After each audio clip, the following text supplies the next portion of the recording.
Let's start. तो √2 represent करना सीख लिया हमने नंबर लाइन पर, √3 भी सीख लिए चुके हैं हम, और √5 के बारे में बात करते हैं। एक बार रिमाइंड करा दूँ या एक ये हमारी नंबर लाइन है और इस पर √2 रिप्रेजेंट करने के लिए मैंने बताया तुम्हें, अगर कोई भी √m रिप्रेजेंट करना है तो √m-1 हमें मालूम होना चाहिए, है ना। तो √2 को रिप्रेजेंट करने के लिए तो we should be know √2-1 that is √1 और √1 इक्वल टू 1। तो क्या काम करेंगे 1 2 3 4, तो 1 यूनिट लेंथ एक्स एक्सिस पर ली और 1 यूनिट लेंथ का एक परपेंडिकुलर ड्रॉ कर लिया हमने इस पर, ठीक है, with the help of compass या कंपास। सबसे पहले क्या करेंगे, ऐसे ड्रॉ करेंगे, एक इस वाले पॉइंट को सेंटर मानते हुए एक सेमी सर्कल ड्रॉ करो, फिर इस पॉइंट पर प्रकार की पिन रखो और यहाँ पर एक आर्क लगाओ, फिर इस वाले आर्क से एक यहाँ पर आर्क लगाओ, फिर इन दोनों आर्क से एक ऊपर कट लगाओ 90 डिग्री का एंगल बनाते हुए, ठीक है। एक स्ट्रेट लाइन ड्रॉ कर देंगे, ठीक है। उसके बाद जितनी ये लेंथ है 1 यूनिट, प्रकार की पिन यहाँ पर रखो और पेंसिल को यहाँ पर लाओ, बिल्कुल सेम नापनी है। सेम मेजरमेंट करने के बाद यहाँ पर ऐसे आर्क लगा दो, तो दैट इज़ 1 यूनिट, ये भी 1 यूनिट, ये भी 1 यूनिट। तो ये वाली लेंथ जो होगी हमारी ये होगी √2 यूनिट होगी ये, तो √2 यूनिट होगी। तो इसके बाद प्रकार की पिन यहाँ पर रखो 0 पर, पेंसिल को यहाँ पर ले आओ एडजस्ट करने के बाद और यहाँ पर एक आर्क लेंथ ऐसे ड्रॉ कर दो, ठीक है। तो ये वाला जो पॉइंट आएगा दैट पॉइंट इज √2। सिमिलरली अगर हमें √3 ड्रॉ करना है तो √3 ड्रॉ करने के लिए we should be know √3-1 that is √2 हमारे पास ऑलरेडी है। तो इस वाली लाइन को पर हमने एक परपेंडिकुलर ड्रॉ करना है। ऐसे परपेंडिकुलर ड्रॉ कैसे करेंगे, सेम प्रोसीजर फॉलो किया जाएगा, ठीक है। इस वाले पॉइंट से एक सेमी सर्कल ड्रॉ करो, फिर यहाँ से एक ऐसे आर्क लगाओ और इधर से एक ऐसे, फिर इस वाले आर्क से एक यहाँ पर और एक यहाँ पर ऐसे, फिर इस वाले पॉइंट को ऐसे मिला दो, ठीक है। √1 यूनिट की लेंथ मेज़र करो कंपास के अंदर, यहाँ पर पिन पॉइंट रख के ऐसे कट लगा दो। तो ये √2 है, ये 1 है, तो ये कितनी आएगी √3, ये लेंथ होगी √3। 1 यूनिट लेंथ की डिस्टेंस मेज़र करनी है कंपास के अंदर। यहाँ पर प्रकार की पिन रखो, कंपास की पिन, और ऐसे पेंसिल को एडजस्ट करते हुए यहाँ पर ले आओ 1 पर, ठीक है। मेज़र कर ली। अब सेम लेंथ को, प्रकार हिलना नहीं चाहिए, यहाँ पर रखो प्रकार की नोक और ऐसे कट लगा दो एक। तो ये जो यूनिट होगी, ये जो लेंथ होगी यहाँ से लेके यहाँ तक की, नाम दे दूँ मैं इसे ABCD। जो CD है वो भी 1 यूनिट की होगी और जो BC है वो भी 1 यूनिट की है। थोड़ा देखने में कम ज़्यादा लग रही है, लेकिन जब एक्यूरेट मेजर करके बनाएंगे तो बिल्कुल इक्वल बनेगी, एकदम बढ़िया। तो ये वाला एंगल भी 90 डिग्री है ना। सिमिलरली अगर मुझे √5 रिप्रेजेंट करना, क्या करना, √5, तो √5 रिप्रेजेंट करने के लिए we should be know √5-1 that is √4 और √4 इक्वल टू 2, √5-1 √4 और that is equal to 2 unit, ठीक है। डोर क्लोज करो। तो 0 1 2 3, ठीक है भाई साहब, ऐसे नंबर लाइन ड्रॉ कर लेंगे हम। तो √2 यूनिट मेज़र करनी है, तो 0 1 2, ये होगी 2 यूनिट। कितनी होगी, 2 यूनिट। तो अब यहाँ से 1 यूनिट का परपेंडिकुलर ड्रॉ करना, तो सेम प्रोसीजर, एंगल बनाएंगे। तो ये ऐसे लाइन ड्रॉ कर ली और यहाँ से जितनी ये बिल्कुल जो है ना इक्वल लेंथ की होनी चाहिए, ऐसा नहीं है कोई छोटा कोई बड़ा। तो 1 यूनिट मेज़र करेंगे हम कंपास में और यहाँ पर आर्क लगाएंगे, तो ये आ जाएगी 1 यूनिट, ठीक है। तो यहाँ से लेके यहाँ तक की 2 यूनिट, ये 1 यूनिट, और ये वाली लेंथ देख लो तुम, तो ये वाली √5 यूनिट ही आ जाएगी। कैसे आएगी, तो पिछली क्लास में हम बता चुके हैं, दोबारा रिमाइंड कराऊँ, है ना। ये है हमारा पाइथागोरस ट्रिपलेट लगाएंगे, राइट एंगल ट्रायंगल। ये right angle triangle, this is hypotenuse perpendicular base. तो इसके थ्योरम क्या है, hypotenuse square equal to base square plus perpendicular square.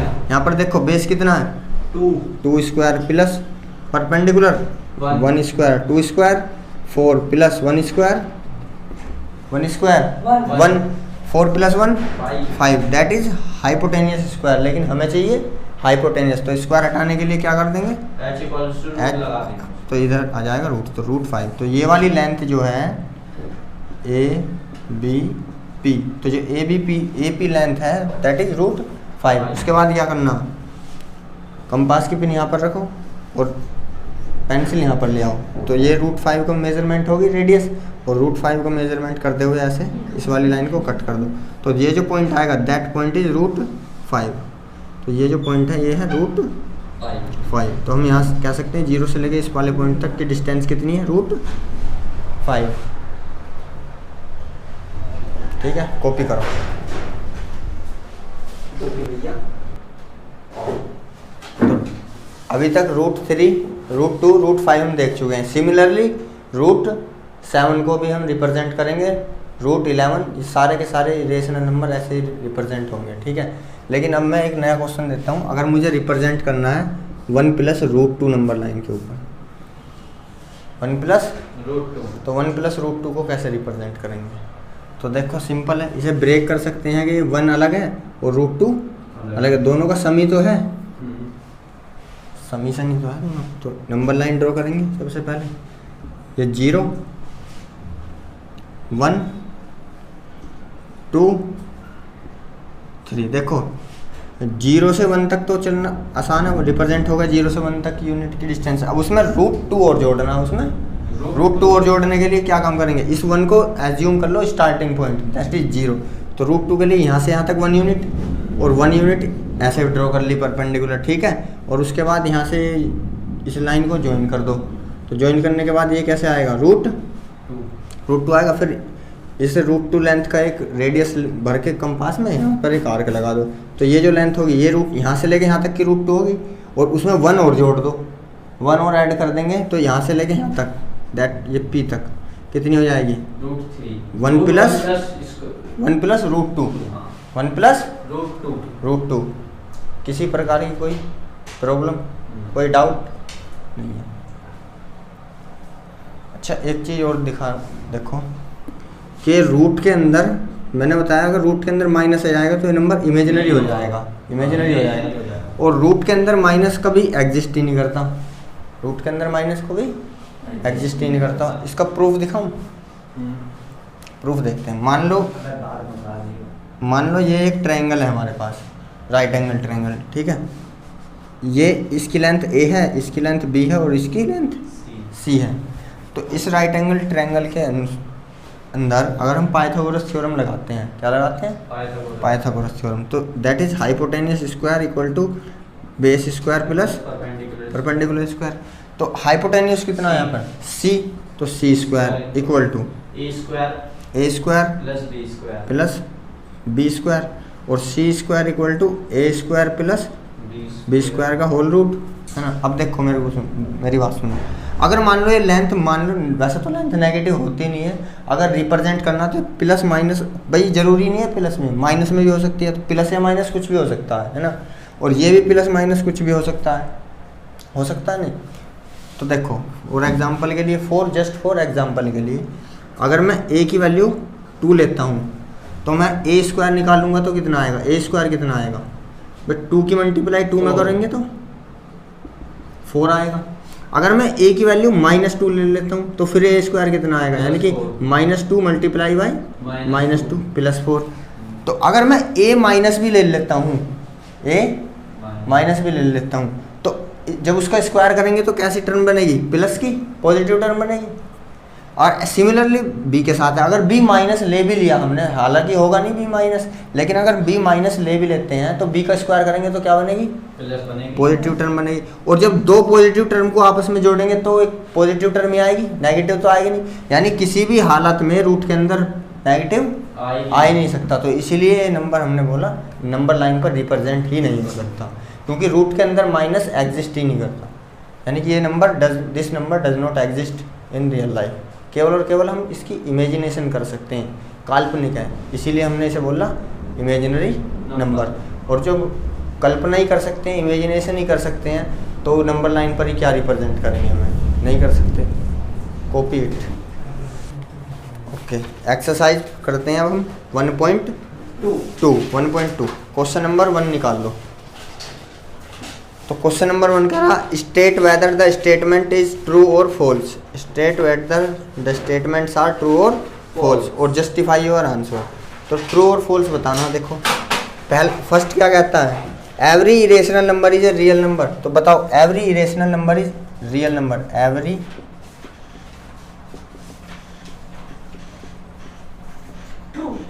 भैया false, every irrational number is real number. भैया फॉल्स, बताओ।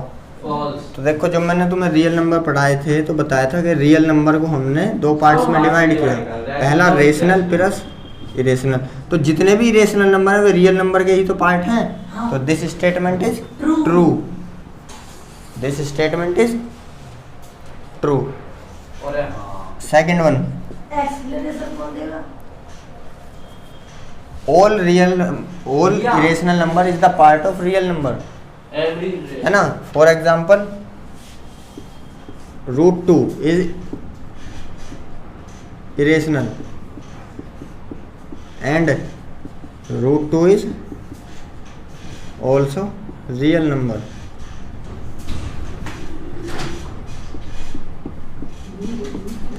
Okay. Second one, every point on a number line is the form of √m। देखो भाई साहब कह रहा every कोई भी नंबर लाइन पर जो पॉइंट है, नंबर लाइन पर कोई भी पॉइंट है ना, ये 0 है, 1 है, 2 है, 3 है, 4 है और ये 5, ये हमारी नंबर लाइन। इधर -1, इधर -2, इधर -3। देखो क्या कहता है बुक में, कह रहा कि कोई भी नंबर लाइन पर जो पॉइंट है वो √m की फॉर्म में होगा, √m की फॉर्म में होगा। और जो m है where m is natural number, m is natural number. देखो अगर मैं नेचुरल नंबर की बात करता हूँ, कोई भी नेचुरल नंबर की बात करता हूँ, मैं m की जगह लेता हूँ √1, क्या आएगा 1, दैट पॉइंट इज हेयर। ठीक है, √2 ले लेते हैं हम, तो 2 एक नेचुरल नंबर है, तो √2 की वैल्यू क्या आएगी, √2 आएगी। हाँ। तो √2 दैट इज लगभग यहाँ पर आ जाएगा, अप्रोक्सीमेटली मान लिया हमने, दैट इज √2, है ना। √3 की वैल्यू क्या आएगी, √3, तो वो भी हमने मान लिया अप्रोक्सीमेटली, दैट इज √3। ठीक है, √4 दैट इज 2, तो ये रहा 2। तो देखो जो √2 और √3 के बीच में भी तो बहुत सारे पॉइंट आए होंगे, तो क्या वे √m की फॉर्म में लिखे जा रहे हैं, √m के फॉर्म में? भाई ये √2 है, हाँ। ये √3 है, तो √2 यहाँ पर आया, √3 यहाँ पर आया, इन दोनों के बीच में भी तो मिलियंस ऑफ इन्फिनिटी पॉइंट्स होंगे। हाँ। तो क्या हम उन्हें लिख पाए, 2 के बाद तो 3 आया डायरेक्ट, नहीं लिख पाए। एक तो स्टेटमेंट यहाँ से फॉल्स हुई। दूसरी देखो, अगर मैं √0 लगा देता हूँ तो ये भी तो 0 आएगा, लेकिन ये भी तो नंबर लाइन पर रिप्रेजेंट हो रहा है, लेकिन 0 तो नेचुरल नंबर नहीं है, 0 नेचुरल नंबर ही नहीं है, यहाँ पर फॉल्स हुई स्टेटमेंट। ठीक है, फिर देखो क्या केवल जो नंबर लाइन पर नंबर रिप्रेजेंट है वे केवल और केवल √m की फॉर्म में है और m नेचुरल नंबर है, क्या ये नेगेटिव इंटीजर्स नहीं है? फॉल्स हो गई। तो स्टेटमेंट तीन तरह से फॉल्स होगी। तो दिस स्टेटमेंट इज फॉल्स। भाई -m भी हो सके, पर माइनस होता नहीं है, माइनस तो होता ही नहीं है रूट के अंदर, इमेजिनरी नंबर है। थर्ड वन देखो, थर्ड वन कह रहा every real number is an irrational number. तो हर एक रियल नंबर इरेशनल नंबर है, हर एक रियल नंबर है? नहीं भैया नहीं है, तो स्टेटमेंट हो जाएगी फॉल्स। रियल नंबर के दो पार्ट्स होते हैं, रैशनल और इरेशनल, है ना, क्योंकि रियल नंबर होते हैं रेशनल प्लस इरेशनल नंबर्स। तो हर एक रियल नंबर इरेशनल नहीं हो सकता, वो रेशनल भी हो सकता है ना। इसका कौन सा एग्जांपल दें भैया? फॉर एग्जांपल लिख लो, नहीं पिछले वाले का, m वाले का। ये ना, ये एग्जांपल है, सारे एक्सप्लेनेशन लिख दियो, बता दो एक्सप्लेनेशन। ये कॉपी करना है।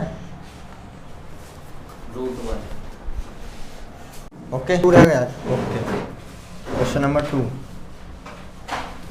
Question number 2 are the square roots of all positive integers are irrational, if not give an example. तो कह रहा जितने भी पॉजिटिव इंटीजर हैं जितने भी पॉजिटिव इंटीजर हैं क्या उनके स्क्वायर रूट हमेशा इरेशनल नंबर हैं? बोलो ट्रू और फॉल्स। पहले तो ये बताओ। इरेशनल नंबर स्क्वायर रूट का square root of all numbers, यहाँ पर कोई भी नंबर मान ले n, and n is real number. क्या है? Real number. तो इस जगह हम इस और पॉजिटिव रियल नंबर है, कौन सा है? Positive real number, n is positive real number. तो ये जो नंबर आएगा ये स्क्वायर रूट, क्या ये हमेशा ही इरेशनल होगा? ट्रू और फॉल्स? ये भैया हमेशा। देखो फॉर एग्जांपल के लिए n इक्वल टू 1 लेते हैं हम, है ना? तो रूट 1 कितना आएगा? 1 नहीं होगा। रूट 1 क्या आएगा? 1। तो ये कैसा हो जाएगा? ये रियल है ना? n इक्वल टू 2, तो रूट 2 इक्वल टू रूट 2 ही आएगा। ये कैसा होगा? ये इरेशनल नंबर होगा। और ये रेशनल, है ना? और n इक्वल टू लेते हैं हम कितना? 3, तो रूट 3 कैसा होगा? एक इरेशनल नंबर होगा। अगर मैं n इक्वल टू लेता हूँ 4, तो रूट 4 दैट इज 2, ये होगा रेशनल। तो कभी कभी रेशनल होगा, कभी इरेशनल होगा। तो स्टेटमेंट कैसी हुई? फॉल्स। तो पहले लिखना no square root of all positive integers are not irrational. If not given example के अंदर ये लिख देंगे हम, square root of all positive integers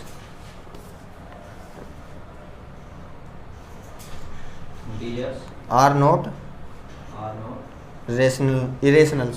irrational. या तो इरेशनल लिख दो या फिर नो लिख कर छोड़, सॉरी जो स्टेटमेंट बोली है वो लिख दो या फिर नो लिख कर छोड़ दो। इसमें एग्जांपल भी पूछना है। एग्जाम्पल्स ये ना, ये रहे एग्जाम्पल्स, ये यहाँ से लिखना शुरू करोगे आप। ये नहीं लिखोगे, ये जस्ट फॉर समझाने के लिए था। Question number 3, show how root 5 can be represented on a number line. बता चुका हूँ मैं रूट 5 कैसे रिप्रेजेंट करेंगे। अगर हमें रूट 5 रिप्रेजेंट करना है तो रूट 5 रिप्रेजेंट करने के लिए हमें root 5 minus 1 that is root 4 that is 2 represent करना आना चाहिए। तो 2 रिप्रेजेंट करेंगे हम, 0 1 2 और ये 3। तो 2 यूनिट तो आसान है यहाँ से रिप्रेजेंट करना, और 1 यूनिट का परपेंडिकुलर डिस्टेंस लेंगे हम, ठीक है। और इस वाली लाइन को ऐसे मिला देंगे, और ये with the help of compass या फिर with the help of protractor 90 degree का एंगल बनाते हुए ये लाइन आप ड्रॉ कर सकते हैं, और फिर उसमें 1 यूनिट का एक आर्क लगा देंगे कट। तो ये यूनिट होगी, ये 2 यूनिट डिस्टेंस, ये 1 यूनिट डिस्टेंस है ना।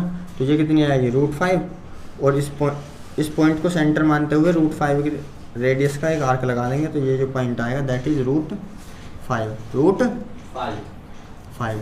ये हुआ क्वेश्चन नंबर 3, ठीक है। ये इसके एग्जाम्पल यहाँ पर आ गए। अब क्वेश्चन नंबर 4, मज़ेदार क्वेश्चन है, घर से करना आपको।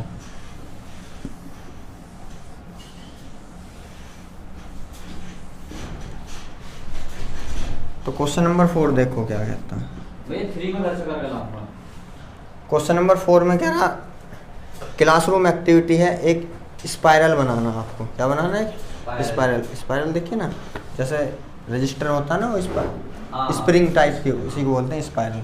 तो देखो एक नंबर लाइन ड्रॉ कर दी छोटी सी पहले, या फिर तुम चाहो तो बड़ी सी भी कर सकते हो। ये 0 ये 1, तो रूट 1 को तो रिप्रेजेंट करना आसान है, लेकिन अब हम रिप्रेजेंट करते हैं रूट 2। तो 1 यूनिट की डिस्टेंस ये रही, और 1 यूनिट की डिस्टेंस हमने परपेंडिकुलर ड्रॉ करी, तो दैट इज़ रूट 2 लेंथ आ गई है, ठीक है। उसके बाद यहाँ पर 90 डिग्री का एंगल बनाते हुए 1 यूनिट की डिस्टेंस खींच दी एक लाइन। तो ये वाली जो लेंथ होगी, ये वाली कितनी होगी? रूट 3। देख लो, नहीं तो मान लो थोड़ी देर के लिए x है, और ये एंगल 90 डिग्री, तो इसमें पाइथागोरस थ्योरम लगा दो। तो यानी कि हाइपोटेनियस का square x square equal to base root 2 का स्क्वायर प्लस परपेंडिकुलर यानी 1 का square that is 2 plus 1 3 x square equal to 3 and x equal to root 3। तो ये एक्स इक्वल टू आ गए रूट 3 है ना।